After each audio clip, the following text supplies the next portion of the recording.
Hopefully it's working. Yes, thank you. Hare Krishna. Om Namo Bhagavate Vasudevaya. Om Namo Bhagavate Vasudevaya.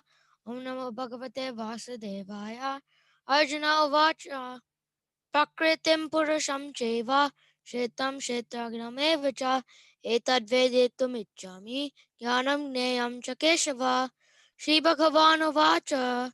Idam Shariram Konteya. Shetram Eti Abhidyate. Etad Yo Veti Tam Prahu. Shetragnya Eti Tadvidaha. Arjuna said, O my dear Krishna, I wish to know about Prakriti, nature, and Purusha, the enjoyer, and the field and knower of the field, and of knowledge and the objects of knowledge. The Supreme Personality of Godhead said, This body, O son of Kunti, is called the field, and one who knows this body is called the knower of the field. Shetragyam Chapi Mam Vedi Sarva Shetreshu Bharata. Shetragnya Jnanam Yatad Jnanam Matam Mama. O scene of Bharata, you should understand that I am also the knower in all bodies, and to understand this body and its knower is called knowledge. That is my opinion. Tachetam Yacha Yadrikcha Yadvikari Yatascha Yat Sachayo Yat Tatsamasenam. Now please hear my brief description of this field of activities and how it is constituted, what its changes are, whence it is produced, who that knower of the field of activities is, and what his influences are. Rishibir Bahuda Kitam Chandor Vivide Pritak Brahma Shatra Pades Jeva Hetu Madbir Vinishchitai. That knower of the field of activities and of the knower of activities is described by various sages in various Vedic writings. It is especially presented in Vedanta Sutra with all reasoning as to cause and effect. Mahabhutani Hankaro Buddhir Avyaktameva cha Indriyani Dasekam cha Pancha Chandriya Gocharaha Icha Dvesha Sukham Dukam Sangataschetana Dhritihi Etat Chetram Samasena Savikaram Udaritam. The five great elements, false ego, intelligence, the unmanifested, the 10 senses, and the mind, the five sense objects, desire, hatred, happiness, distress, the aggregate, the life symptoms, and convictions. All of these are considered, in summary, to be the field of activities and its interactions.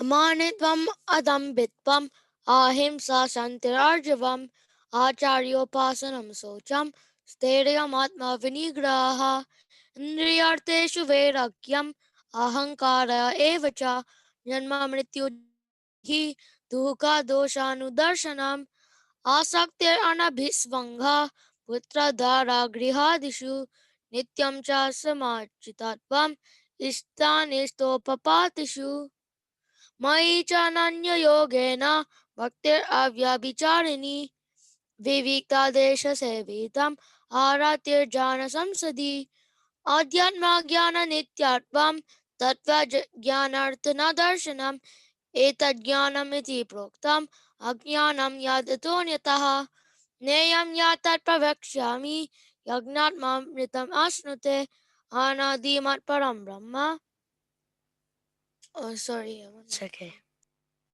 Humility, pridelessness, non-violence, tolerance, simplicity, approaching a bona fide spiritual master, cleanliness, steadiness, self-control, renunciation of the objects of sense gratification, absence of false ego, the perception of the evil of birth, death, old age, and disease, detachment, freedom from entanglement with children, wife, home, and the rest, even-mindedness amid pleasant and unpleasant events, constant and unalloyed devotion to me, aspiring to live in a solitary place, detachment from the general mass of people, accepting the importance of self-realization, and the philosophical search for the absolute truth. All these I declare to be knowledge, and besides this, whatever there may be is ignorance. Neyam yatat pravakshyami yagnat mamritamashunte Anadimat param brahma nasat tannasaduchyate. I shall now explain the knowable, knowing which you will taste the eternal. Brahman, the spirit, beginningless and subordinate to me, lies beyond the cause and effect of this material world. Sarvatapani padam tat sarvatoshi siromukham sarvata shrutimaloke sarvam avritya tishtati. Everywhere are his hands and legs, his eyes, heads, and faces, and he has ears everywhere. In this way, that supersoul exists, pervading everything. Sarvendriya gunabhasam sarvendriya vivarjitam ashaktam sarvabhrijeva nirgunam gunabhokticha. The supersoul is the original source of all senses, yet he is without senses. He is unattached, although he is the maintainer of all living beings. He transcends the modes of nature, and at the same time, he is the master of all the modes of material nature.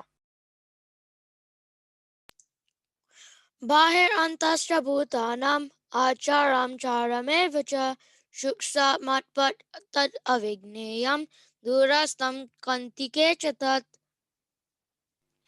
A supreme truth exists outside and inside of all living beings, the moving and the non-moving. Because he is subtle, he is beyond the power of the material senses to see or to know. Although far, far away, he is also near to all. Avibhaktam cha bhuteshu vibhaktam Avibhaktam cha bhuteshu vibhaktam iva cha sthitam bhutabhatra cha tajneyam grashishnu prabhavishnu cha. Although this um, Although the supersoul appears to be divided among all beings, he is never divided. He is situated as one. Although he is the maintainer of every living entity, it is to be understood that he devours and develops all.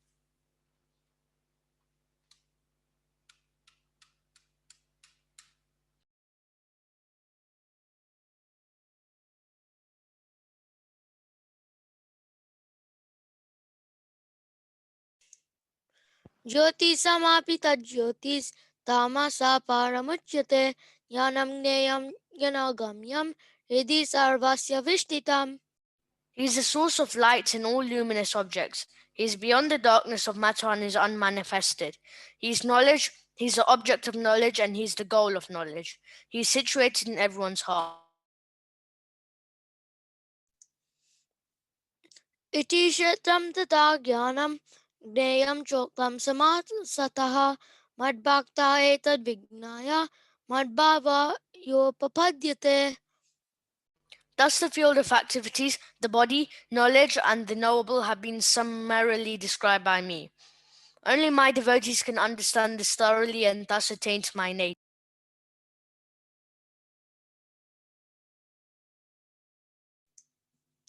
Prakritim purusham cheva vedi anadhyabhav api vikaram stagunam cheva vedi prakriti sambhava. Material nature and the living entity should be understood to be beginningless. Their transformations and the modes of matter are products of material nature.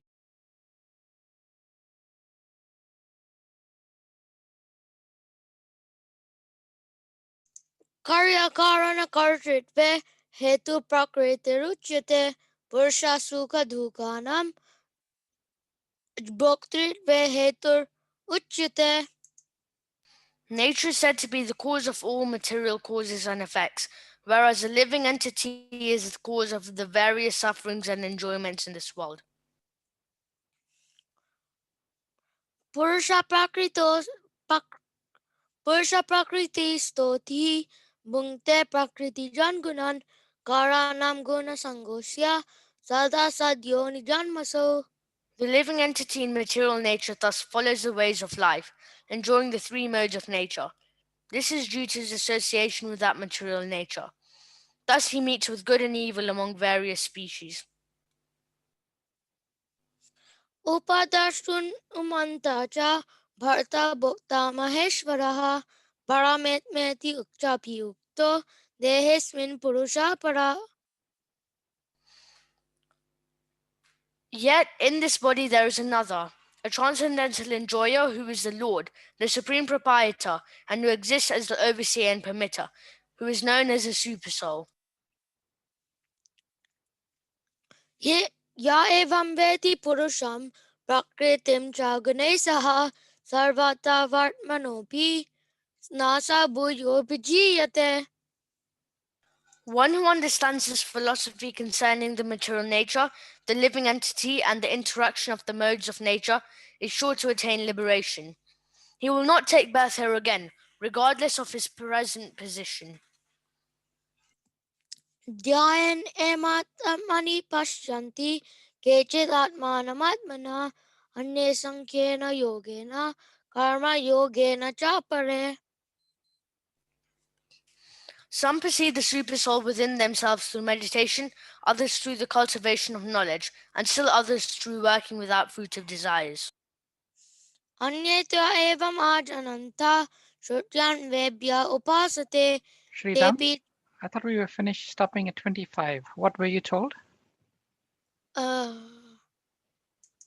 can't remember. Okay. Okay, we'll stop here for today. Okay. Okay, you finished 25 and then Okay. you can, okay, you just go till 27 for today. Then we'll we'll stop there. Okay, Okay. carry on. ध्यानेन आत्मानि पश्यन्ति केचिदात्मानमात्मना सन्ये संख्येन योगेन कर्मयोगेन च परे. Some perceive the supersoul within themselves through meditation, others through the cultivation of knowledge, and still others through working without fruit of desires. अन्ये तु एवमाजनन्तः श्रुत्यान् एभ्य उपासते तेऽपि चैरात्यन्ति एव मृत्युं श्रुतिपरायणाः. Again, there are those who, although not conversant in spiritual knowledge, begin to worship the Supreme Person upon hearing about him from others. Because of the tendency to hear from authorities, they also transcend the path of birth and death. यावत् सञ्जायते किञ्चित् सत्त्वं स्थावरजङ्गमं क्षेत्रक्षेत्रज्ञसंयोगात् तद्विधि भारतर्षभ. O chief of the Bharatas, know that wherever you see in existence, both the moving and the non-moving is only a combination of the field of activities and that knower of the field. Hare Krishna. Thank you very much, Sridham and Yash. Wonderful recitation. It's been some time since I heard Thank you. you. It's nice to Thank hear you, you Prabhuji. again. Hare Krishna. So I will share my screen. Stop sharing this screen.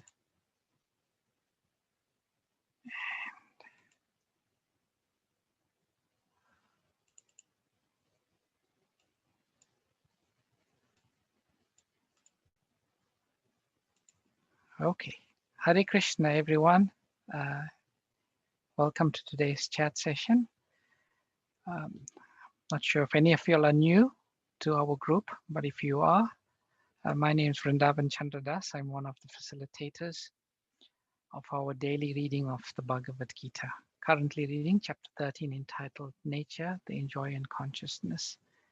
And today we discuss in more detail text number 24. But before we do that, we always say the Mangala Charanam prayers to invoke auspiciousness.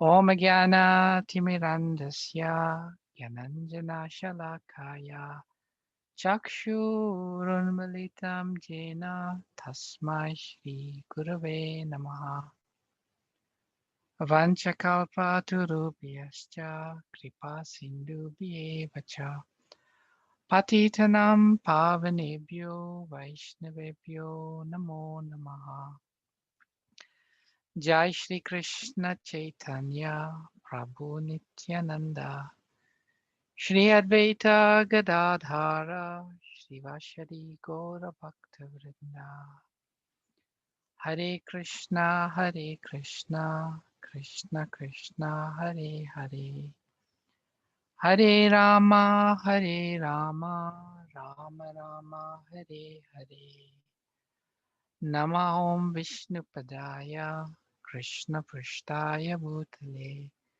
Shrimate Bhaktivedanta Swami Niti Namine.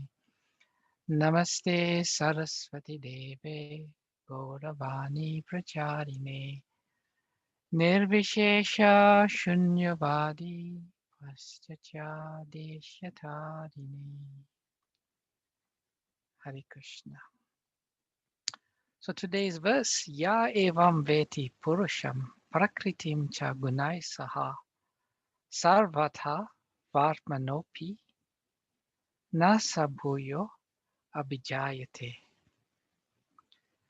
One who understands this philosophy concerning material nature, the living entity, and the interaction of the modes of nature is sure to attain liberation. He will not take birth again, year again, regardless of his present position. Purport by Srila Prabhupada. Clear understanding of material nature, the super soul, the individual soul, and their interrelation makes one eligible to become liberated and turn to the spiritual atmosphere without being forced to return to this material nature. This is the result of knowledge. The purpose of knowledge is to understand distinctly that the living entity has by chance fallen into this material existence. By his personal endeavor, in association with authorities, saintly persons, and a spiritual master, he has to understand his position and then revert to spiritual consciousness or Krishna consciousness by understanding Bhagavad Gita as it is, explained by the personality of Godhead. Then it is certain that he will never come again into this material existence. He will be transferred to the spiritual world for a blissful, eternal life of knowledge. So the verse again. He who understands this philosophy concerning material nature, the living entity, and the interaction of the modes of nature is sure to attain liberation. He will not take birth here again, regardless of his present position. So this verse explains the result of knowledge. This particular chapter, Lord Krishna is explaining, as this verse says, the philosophy concerning material nature, understanding what is material nature, and who is the living entity, and the interaction of the modes of nature. So these three things are explained here. Understanding material nature, understanding the living entity, and the interaction of the modes of nature.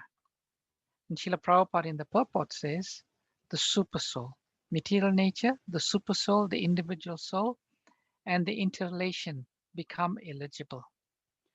So this is the power of transcendental knowledge. And the result of this transcendental knowledge is very emphatically stated both in the verse and the purport. That one who understands this knowledge will never take birth again. So one can just estimate how powerful this knowledge is.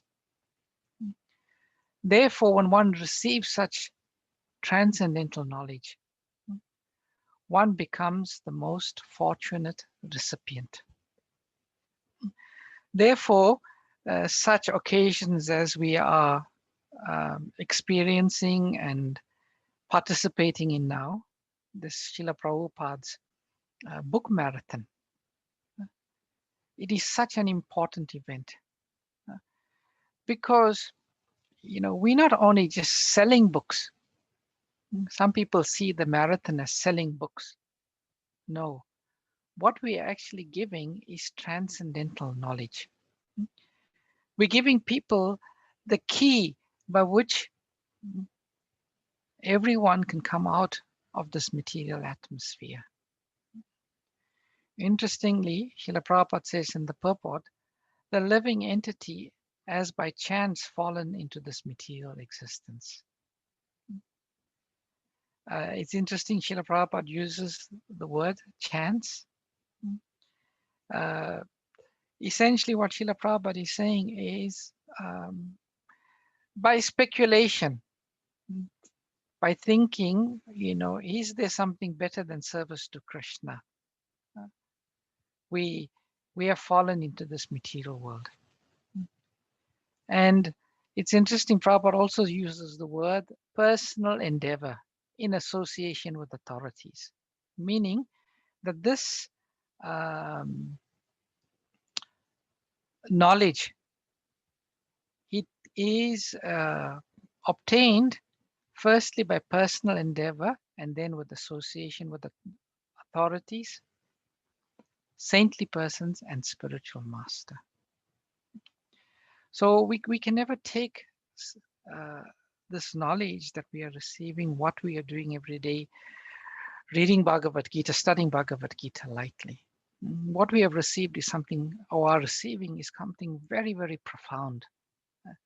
Something that can give us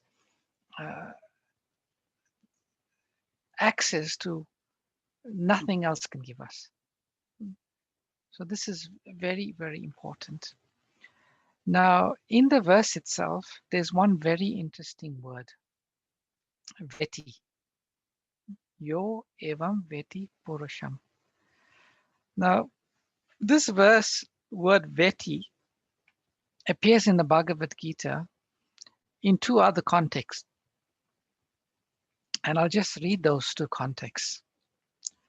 The first context is in the verse 3 of the 7th chapter, a very, very important verse, famous verse. Manusyanam sahasreshu kaschit yatati siddhaye yatatam api siddhanam kaschin mam veti tatvataha. So Krishna says, out of many thousands among men, one may endeavor for perfection. And of those who have attained perfection, achieved perfection, hardly one knows me in truth. So Veti here does know, mean one understands. And Krishna says, out of many, many aspiring transcendentalists, out of many thousands who may endeavor for perfection, and out of many who have achieved perfection, hardly one knows Krishna in truth. So this word Veti, it's very significant in that the understanding, it's rare. It's rare. And I'll come back to the context in this particular verse.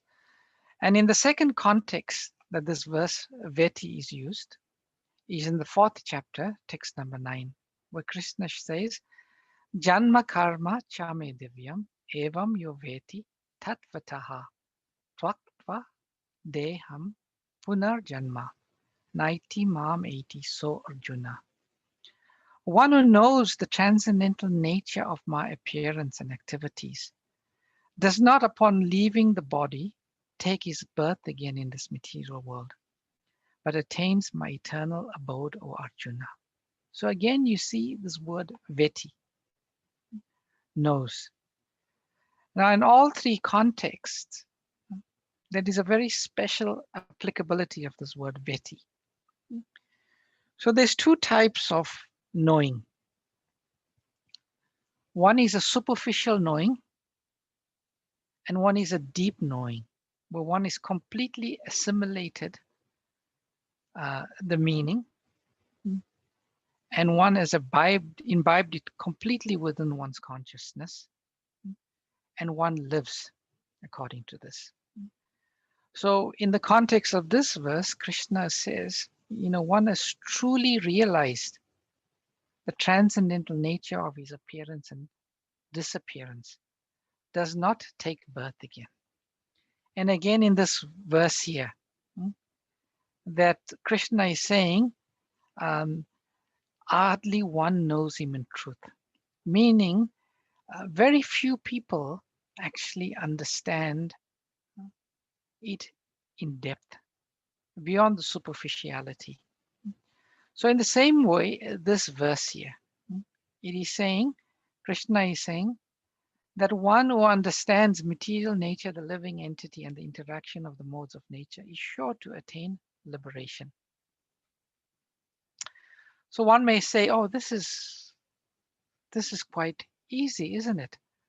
I'll just read the 13th chapter and then I will come to the platform of liberation, because this 13th chapter is discussing this.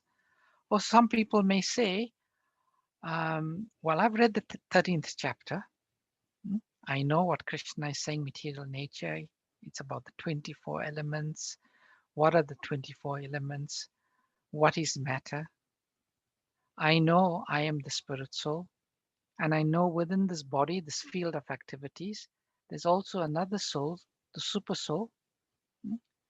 And the super soul is situated in all bodies and in every atom. And I also know that there's 3 modes of material nature. And one is influenced to act by the material nature. So one can say like that. But to really understand it is a different thing.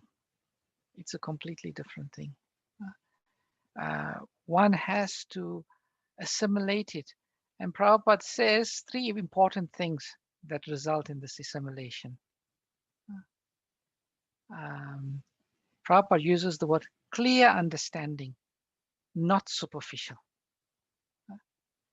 In one lecture on the Bhagavad Gita on August 21st, 1966, Srila Prabhupada says, if we have actually found out a person who is self-realized and we have surrendered there honestly with inquiry and service, then we must know that our spiritual salvation is guaranteed.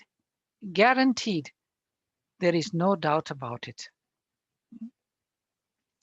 So in one sense, we can say, yes, having read this chapter 13, it is guaranteed that we will become liberated. That is guaranteed. Now, how can we understand that? Prabhupada uses the word, if there is surrender, there is inquiry, and there is service. So dear devotees, if we read this 13th chapter, which explains those different elements, and if we continue reading it, and at the same time reading it with the mood of surrender to Guru and Krishna, trying to understand it with honest inquiry, and at the same time rendering service, then we must know that our spiritual salvation is guaranteed. Guaranteed. There is no doubt about it. This is what Srila Prabhupada is saying. So this is just not a theory that we read the 13th chapter and then we become liberated. No, we have to read this 13th chapter in a certain context and in a certain consciousness, not for one time, but throughout one's life. Surrender, inquiry, and service. These are very, very important points that Srila Prabhupada is making. And then the understanding will become clear, not superficial. Just like we will realize on our spiritual journey, we may read the 13th chapter one time. We may read it 2 times. We may read it 3, maybe 4, maybe 5, 6. And many of us will do this. We will read this chapter again and again. And one thing we will realize, if we stay faithful to Guru Krishna and with the right consciousness, deeper and deeper understanding of this knowledge will come. Deeper and deeper understanding. Now, I just want to give a little more focus to this word, will attain liberation. Prabhupada translates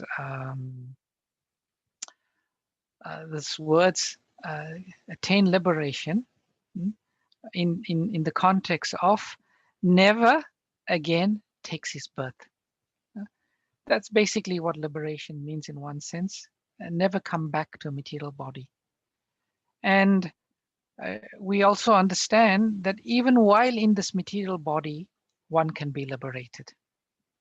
One does not even have to leave this body to attain liberation. Liberation can be, the stage of liberation can be achieved even in this body. And we'll talk about this a bit later. So liberation is a state of consciousness. It is not any particular state of physical reality. It's a state of consciousness. Now, what liberation means is quite interesting. Different people have different understanding of what liberation is. Many people, if you ask them what is the goal of spiritual life, they will say the goal of spiritual life is to attain moksha. Many people I've spoken to, that's what they would say. The goal of spiritual life is to attain moksha. And then you ask them, what does moksha mean? So would any of y'all on today's forum like to give maybe your understanding of what moksha is? Let me ask one or two people. Premila Mataji, what is your understanding of what is moksha, liberation? Hare Krishna Prabhu. Hare Krishna. I think it means not taking birth again. Not taking birth again. Okay, that's a nice answer. Pinky Mataji, what is your understanding of what is moksha or liberation? Hare Krishna, I agree with Pramila Mataji. I would also say the same, not to take birth again. Okay, but not taking birth is like the negative. What is the positive? What is the positive? Go back to Godhead. Go back to Godhead. Yeah. All right, thank you. That's interesting. Who shall we ask? Tapashi Bashu Mataji, would you like to? Oh dear. Liberation to me is not being affected by your surroundings, which can distract you away from this, distract you towards or which attracts you towards the material world. I don't know whether my understanding is just listening to you, not reading. I am very, very new into this. Okay, but you've given a nice answer. You basically said to paraphrase what you've said, is you basically said becoming free from the attraction, the grasp of material nature, which is a good answer. Anyone else has a particular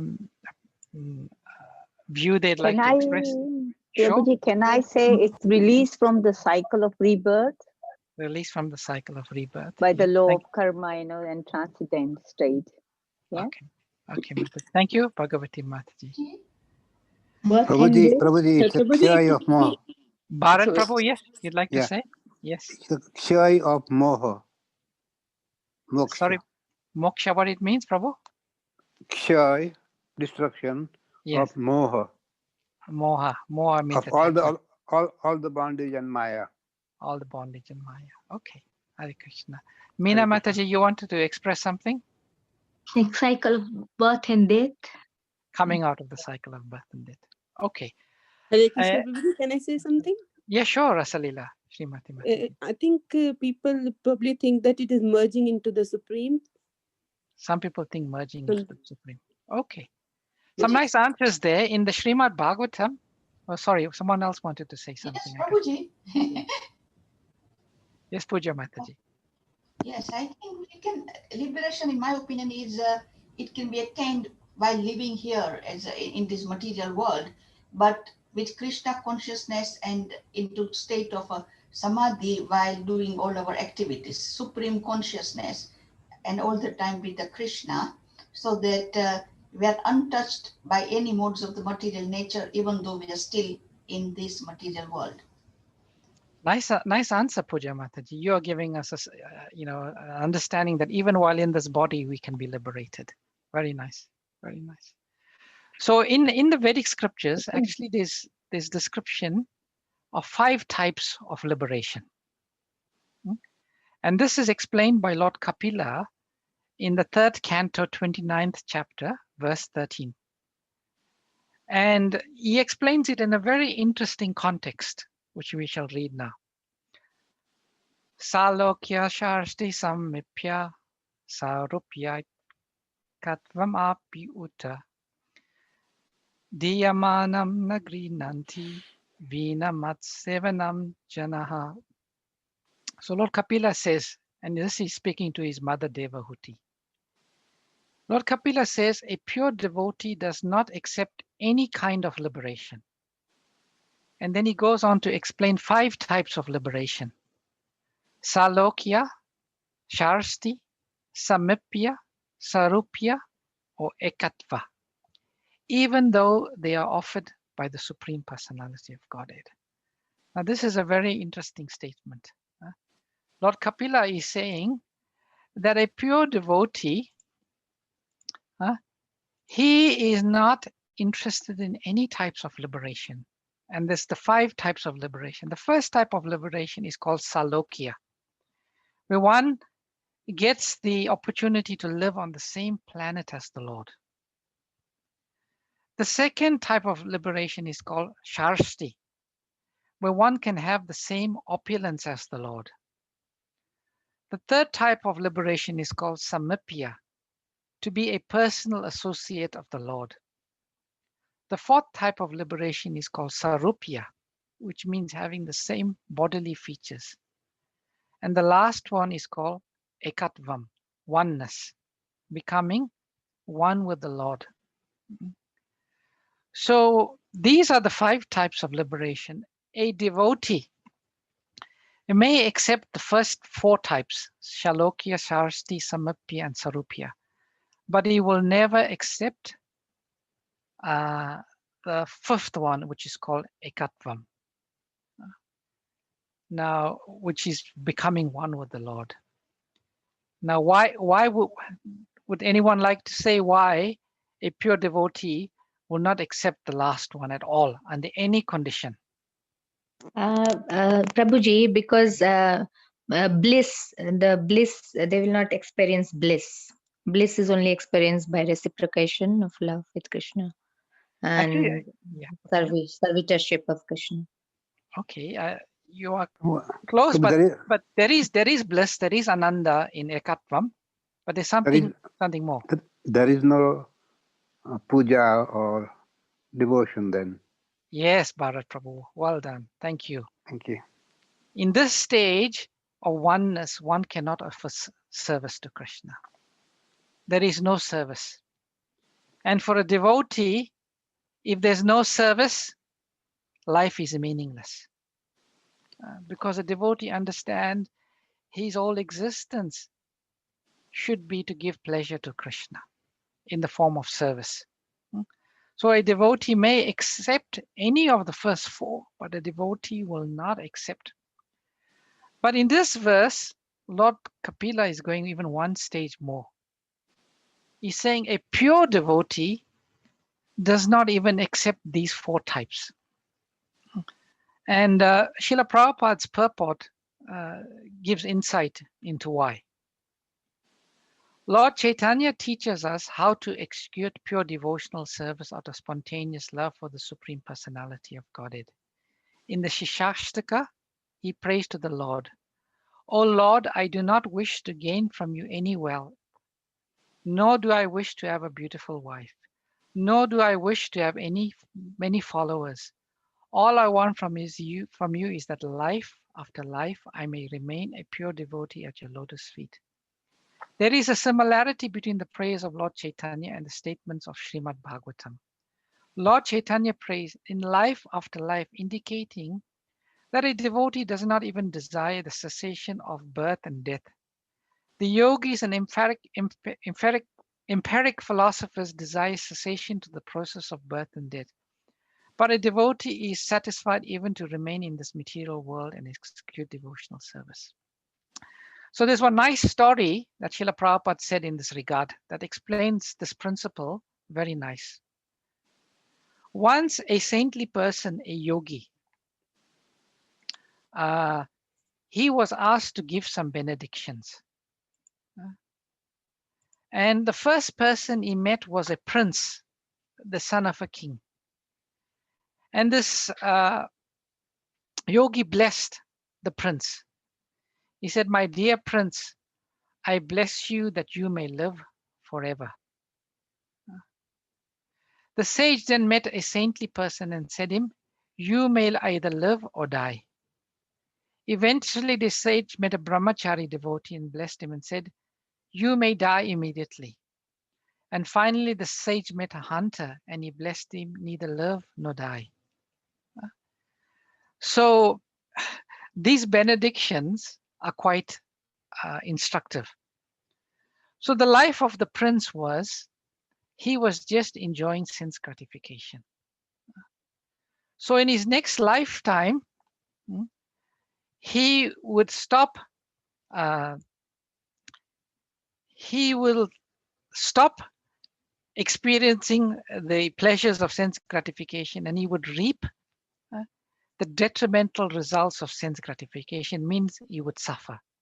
So therefore, the sage blessed him, "You may live forever," meaning in your case, it's better you live. Then the brahmachari, who was always doing austerities, the sage blessed him that you die immediately, because he was doing so much of austerities, tapasya in this lifetime. Let him die, because if he dies, he will enjoy the results of all the tapasya. That's best for him. And then when he met the hunter, he said, "The hunter, you, I bless you, you neither die or you neither live." Because while he was living, he was causing so much of pain to the animals. So therefore, I bless you, you don't live. And I also bless you that you don't die, because if you die, you are going to suffer so much for the sinful activities of killing animals needlessly. And then when it came to the devotee, he said, "Doesn't matter. Neither you live or die does not matter." Because while in this body, the devotee is performing devotional service to Krishna. And when the devotee dies, what will the devotee do? Perform devotional service to Krishna. Yeah, satatam kirtayantomam. The devotee is chanting, the pure devotee is chanting 24 hours a day, the holy names of Krishna. And when the devotee dies, what he will do? In the spiritual world, he'll also chant and glorify Krishna. So for a devotee, it does not matter. So therefore, a devotee does not care about liberation. And in the 25th chapter, 33rd verse of the 3rd canto, something similar he said. Bhakti, devotional service, dissolves the subtle body of the living entity without separate effort, just as fire in the stomach digests all that we eat. And Prabhupada says in the purport, Bhakti is a far higher position than mukti, because a person's endeavor to get liberation from material engagement is automatically served in devotional service. The example is given here that the fire in the stomach can digest whatever we eat. If the digestive power is sufficient, then whatever we can eat will be digested by the fire in the stomach. Similarly, a devotee does not have to try separately to attain liberation. That very service to the Supreme Personality of Godhead is the process of liberation, because to engage oneself in the service of the Lord is to liberate oneself from material entanglement. Sri Bilva Mangala Thakur explained this position very nicely. He said, "If I have unflinching devotion unto the lotus feet of the Supreme Lord, then mukti or liberation serves me as my maidservant. Mukti, maidservant, is always ready to do whatever I ask. Therefore, a devotee is not interested in liberation. Therefore, we see in the Nectar of Devotion, Srila Rupa Goswami lists 6 characteristics of pure devotional service. And the third characteristic he lists, it's called moksha laguta krit. That pure devotional service derides the happiness of liberation. And I'll briefly read Srila Prabhupada's explanation or translation of Srila Rupa Goswami's statements in this regard. Srila Rupa Goswami says that if Brahmanda, or the happiness of becoming one with the Supreme, is multiplied, it's multiplied 1 trillion fold, it still cannot compare to an atomic fraction of the happiness derived from the ocean of devotional service.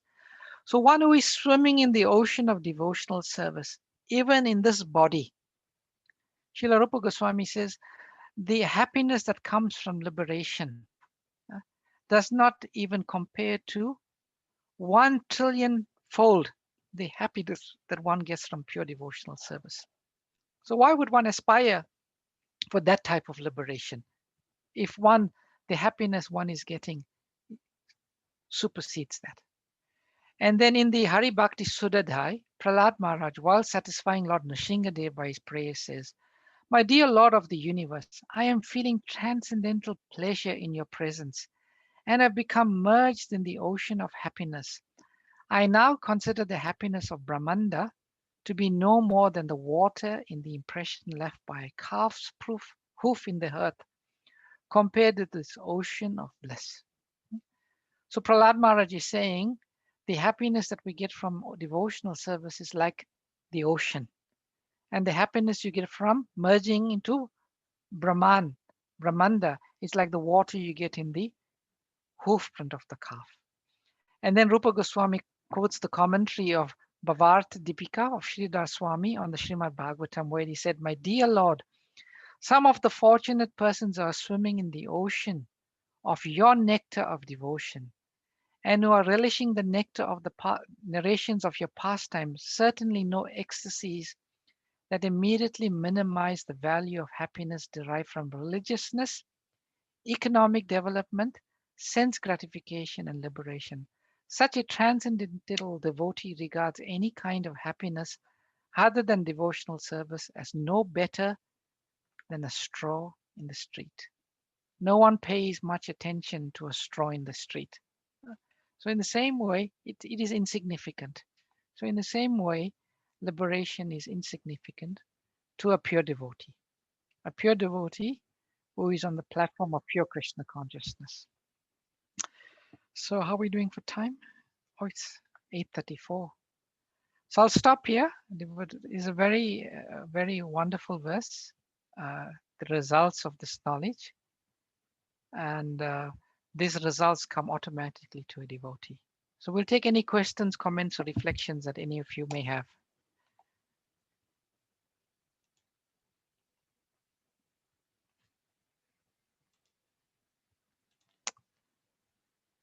Hare Krishna. Any questions or comments or reflections? Does it make sense? Prabhuji?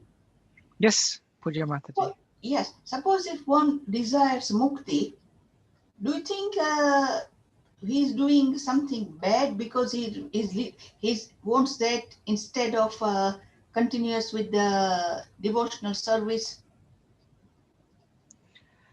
Yes, this desire for bhukti or mukti, according to our acharyas, they are like ghosts. And anybody knows that being possessed by a ghost is not a nice situation. Because it robs us from experiencing something higher. This desire for any type of desire within the heart. It robs us one of unalloyed devotion.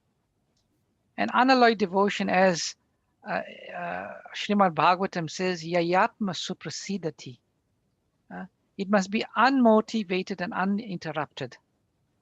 Savai pumsa paro dharmo, yato bhakti adokshaje. Ahaituki apratihata. It must be unmotivated and uninterrupted. Means if you have that desire, in one sense, it's robbing you.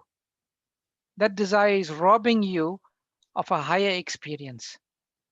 So if it's robbing you of a higher experience, why maintain it?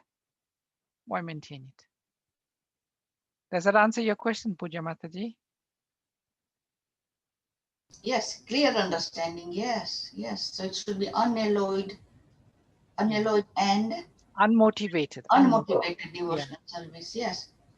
Then we Yeah, should. only that type of devotional service is yayatma suprasidati, can fully satisfy the soul. So liberation can give some satisfaction, but if it's got some tinge of motivation, it does not give full satisfaction. So that follows my another question. Sorry, it's a little bit vague.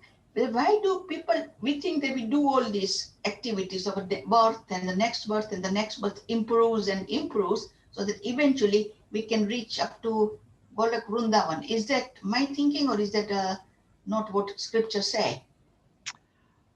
Even the pure devotees, Mataji, they don't think, see, like sometimes, say suppose you are doing some seva for Krishna, right?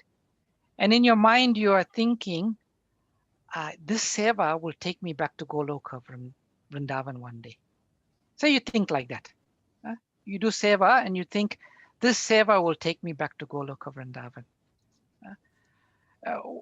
That seva is motivated because you are still thinking about yourself, right? Thinking, let me go to Goloka because I can enjoy in Goloka, right? But the pure devotee, when he serves Krishna, his only motivation is, may the service give pleasure to Krishna. Even if Krishna comes tomorrow and say, Puja Mataji, you've done very nice service for me, but I have something to tell you.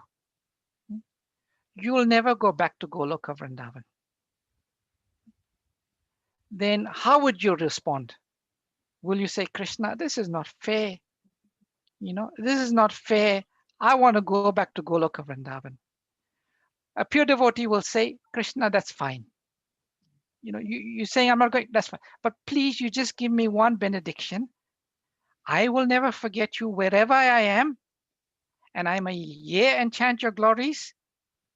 And I must be able to render service for you. If you grant me this benediction, it's okay. But please don't take that away from me. So that's the slight subtle difference between the two. Yeah. You understand, Mataji? Yes, absolutely. Yes. Hare Krishna. Thank you, Prabhuji. Hare Krishna. Hare Krishna, Prabhuji. Hare Krishna, Mataji. You explained it so in depth, this verse, which I was looking at it very superficially, like you had said before, about material nature, the super soul, and so. But the way you explain is like Tadvidi Pranipatena Pariprasanena. And I thought that is brilliant because I didn't understand the result of this knowledge. Thank you very much for this because now it's more clearer why 13th chapter is so important and so instructive. And before I used to read, it was just like I was reading, but now in depth. Thank you so much. Thank you, Mataji. Hare Krishna. Yeah. All the mercy of Srila Prabhupada. Any other questions, comments, or reflections? Hare Krishna, Prabhuji. Hare Krishna. Is akarma liberated activities? Akarma? Akarma means without reaction. Without like reaction. So yeah.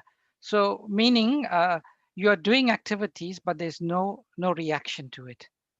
So that's a liberated stage, yes. Okay, thank you very much, Hare Krishna. Hare Krishna.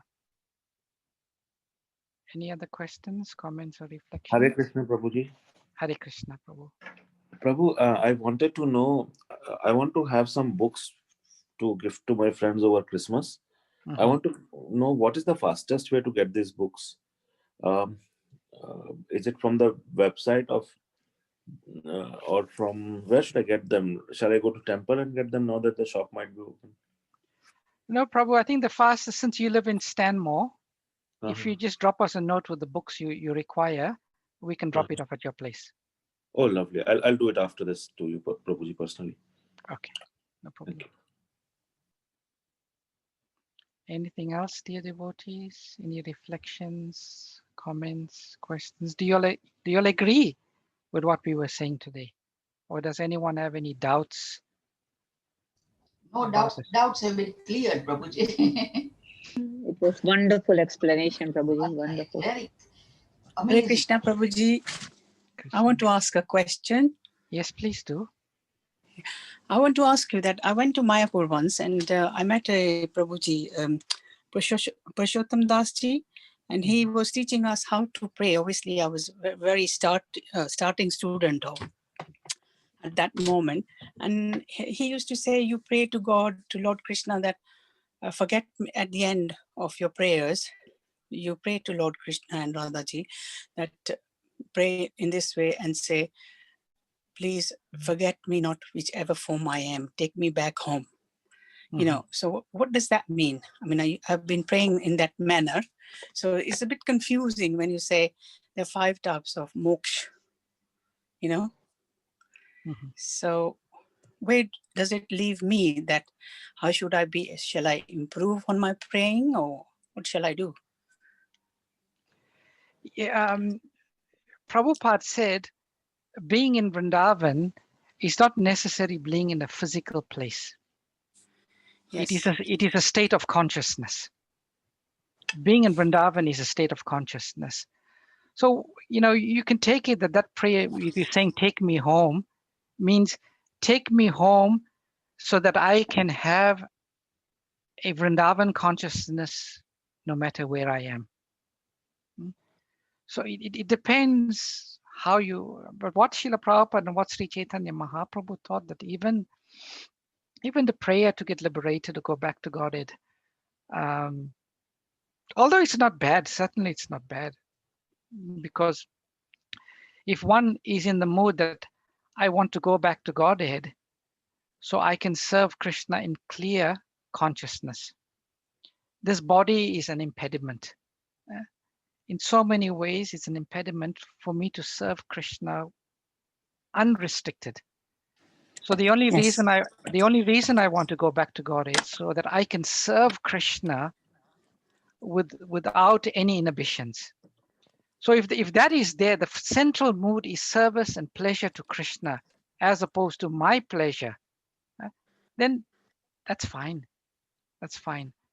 It is just. You mean to say my pleasure is like my personal pleasure?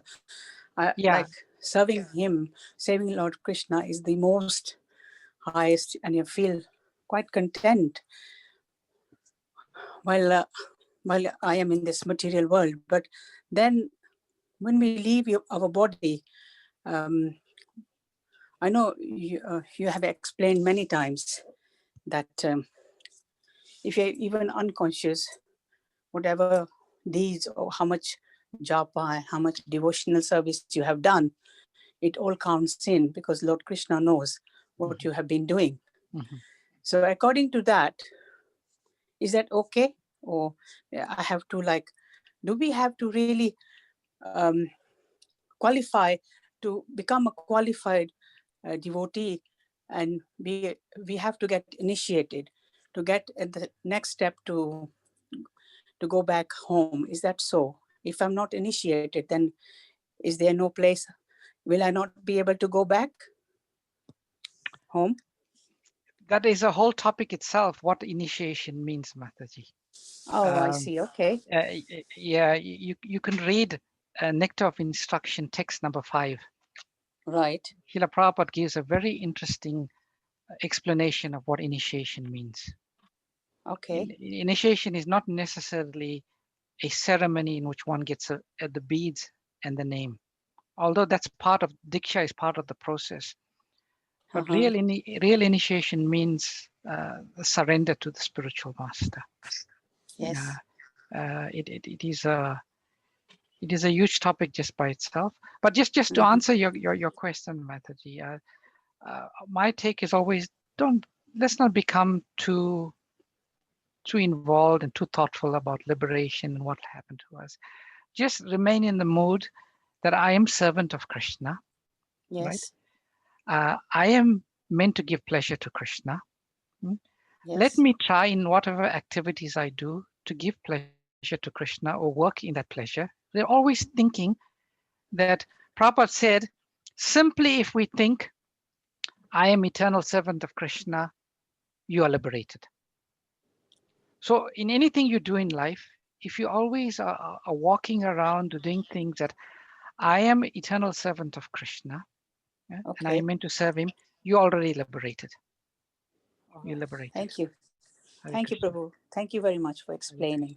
Hare Krishna. Yes, thank you so much. Just one or two verses. Can one serve Krishna directly, or does one have to serve Krishna by being the servant of the servant? Oh, Srila Prabhupada is very clear on that. Our philosophy of Siddhanta is dasa dasa anudasa. Servant of the servant of the servant. And when we are in that mood, that's wonderful. The servant of the servant gets the same amount of joy that the direct servant is doing. Again, this is a very deep philosophical point, but our Siddhanta is dasa dasa anudasa, servant of the servant. That is the best position to be. All right, devotees, I think we've gone 2 minutes over. Thank you so much for your wonderful questions and participation. We'll see you all again tomorrow for our normal chat session. All glories to your service, all glories to Srila Prabhupada. Srila Prabhupada ki jai. Hare Krishna. Prabhuji, for the wonderful class. Thank you for the wonderful Thank you so much, class. Prabhuji. Hare Hare Krishna. Krishna. Hare Thank you, Krishna. Prabhuji. Hare Krishna. Hare Krishna, Prabhuji.